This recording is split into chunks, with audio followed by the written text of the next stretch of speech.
Alors, Son Excellence, Monsieur le Premier ministre nous a réunis cet après-midi autour de la question des spoliations des espaces ou des sites bien connus, bien identifiés dans la ville de Kinshasa, mais aussi à travers la République.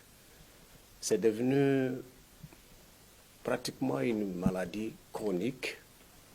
On constate que dans la ville de Kinshasa, par exemple, il y a la baie d'Engaliema, PNMLS, Sokopao, on entend les gens parler et même manifester dans la ville. Parce qu'ils considèrent qu'en ayant des décisions de justice, ces espaces pourtant protégés, ces espaces sur lesquels la loi n'envisage pas qu'on puisse construire, ils sont en train de le faire et croient être en bon droit. Cette situation doit s'arrêter. Je rappelle ici qu'à l'occasion d'un conseil de ministres, Son Excellence, Monsieur le Président de la République, a donné des instructions pour que cette maladie s'arrête.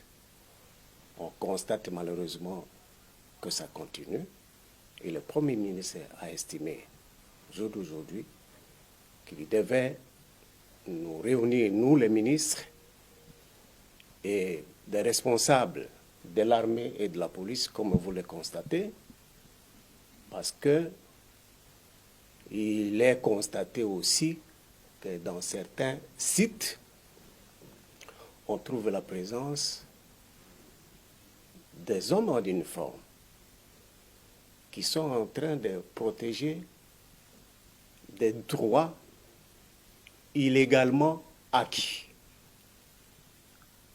Et ceci ne pouvait que requérir l'attention de tout le monde, les avis de tous ceux qui sont concernés pour que la République se gère convenablement par rapport à cette situation liée aux affaires foncières, à l'urbanisme et habitat, raison pour laquelle vous aurez les collègues ministres sectoriels à mes côtés, parce que nous venions de participer à cette réunion.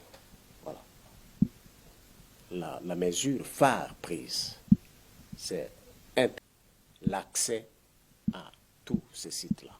Tous ceux qui sont en train de construire illégalement, qu'ils le sachent au jour d'aujourd'hui, des dispositions sont prises pour que l'accès ne puisse pas leur être donné de manière à pouvoir continuer à faire ce qu'ils font. Ça, c'est la mesure phare d'aujourd'hui. Mais le travail de l'état des lieux est recommandé à nos collègues concernés pour que dans les 2 semaines qui viennent, nous puissions savoir où est-ce qu'on en est et qu'est-ce que nous devons faire en définitive.